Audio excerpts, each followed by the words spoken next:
one self-storage facility generates more cash flow than 20 rental homes. Most investors never figure out why until it's too late. I'm Wealth Decutter.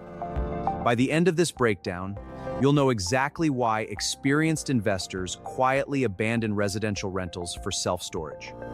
In 2026, institutional capital is flooding into self-storage at record pace. They see something residential landlords completely miss. Let's run the numbers. 20 rental homes averaging $1,500 a month generate $30,000 in gross revenue. Sounds impressive, but those 20 homes demand 20 roofs, 20 HVAC systems, 20 sets of plumbing. Your maintenance budget alone devours $8,000 monthly. You need a property manager taking 10%. That's $3,000 gone before you handle a single tenant call or eviction.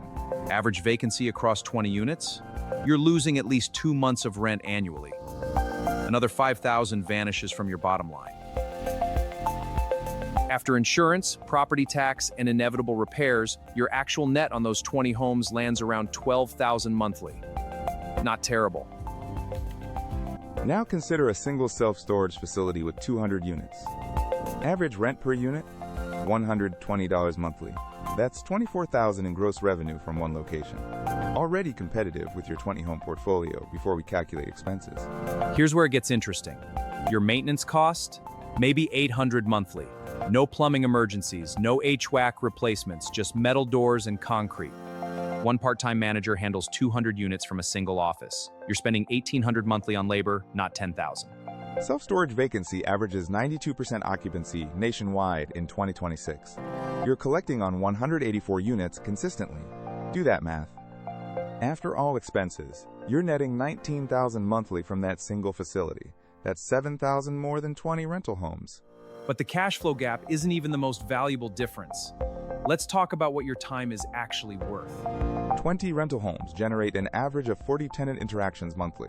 Repair requests, lease renewals, neighbor complaints, showing appointments.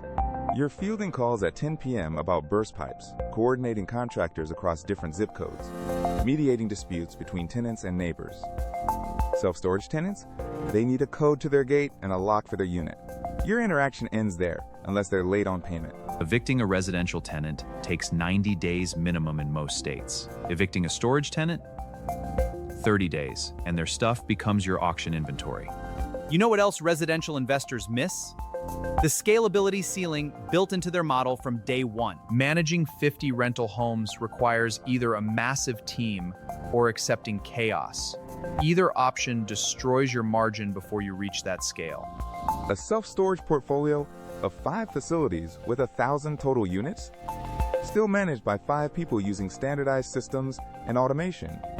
Modern facilities run on automated access systems, online payment processing, and digital rental agreements. You're essentially running a vending machine business. Here's something nobody mentions up front. Your insurance cost on 20 rental homes is astronomical because you're covering liability for human occupancy. Self-storage insurance? You're covering a metal building holding boxes. Your annual premium is 70% lower for the same asset value. Most investors obsess over acquisition cost, but ignore capital efficiency. Let's examine what your dollar actually buys in each model. 20 homes at $250,000 average? You've deployed $5 million in capital to generate $12,000 monthly net. That's a 3% annual cash return. A self-storage facility generating $19,000 monthly costs approximately $2.5 million in most secondary markets. You're looking at 9% cash return. But wait, residential appreciates faster, right? Wrong. Commercial real estate is valued on income, not comps. Increase income, increase value immediately. Raise rents 10% across your storage facility? You just forced $200,000 in property value appreciation overnight. Try that with residential.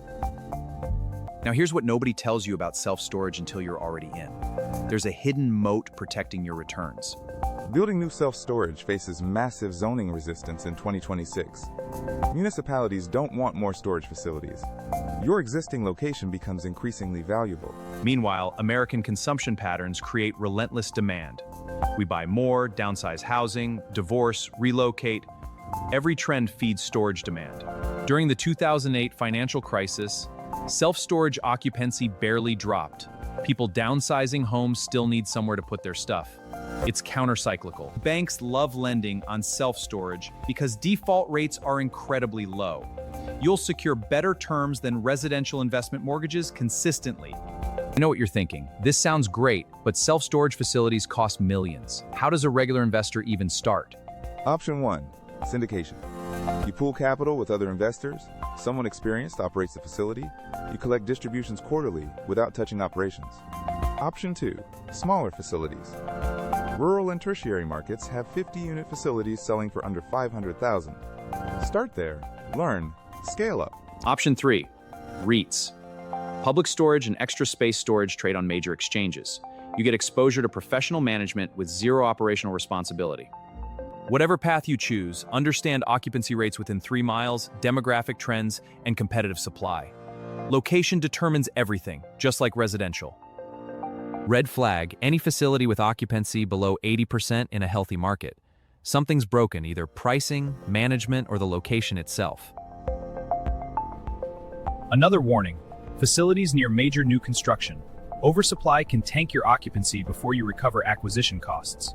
Do your homework on permits filed. Modern operators dominate because they use dynamic pricing software, automated marketing, and online rental systems. Mom-and-pop facilities are getting crushed nationwide. That creates opportunity. Buy outdated facilities from retiring owners, implement modern systems, and watch net operating income climb 30% within 12 months. Self-storage qualifies for accelerated depreciation just like residential. But because your maintenance expenses are lower, more of your cash flow is protected by depreciation. When you sell, institutional buyers pay premium multiples for stabilized facilities. REITs actively acquire, creating liquid exit options rare in residential portfolios. This doesn't mean abandon residential entirely. But if you're grinding for cash flow, self-storage delivers multiples of return per hour invested. The investors winning in 2026 stopped asking what's popular and started asking what's efficient. Self-storage is the quiet answer nobody talks about. Institutional money figured this out a decade ago. Now retail investors are catching on. The gap is closing, but it's not closed yet. Earlier, I promised you to understand why experienced investors abandon residential. Now you do. It's not ideology, it's math and margin. 1. Self-storage generates higher cash-on-cash returns, with dramatically lower time investment than residential portfolios of equivalent capital. 2. The business model scales through systems and automation, not linear increases in labor. Your ceiling is higher. 3. Zoning barriers, recession resistance, and forced appreciation mechanics create a moat around your returns that residential can't match. The gap between what most investors do and what the smartest investors do, it's not intelligence, it's information. Now you have it. Don't let this sit as theory. Go pull occupancy data for facilities in your market, run actual numbers. See if I'm wrong. This changes the residential versus commercial debate completely. But here's what I want to know from you right now. What's the one thing stopping you from exploring self-storage as your next investment? Drop your honest answer in the comments below. If this broke open your thinking on real estate, smash that like button. Follow Wealth to Quarter so the next deep dive finds you first. I'm Wealth to Cutter. Next time you see a storage facility, you'll understand why smart money is buying everyone they can find.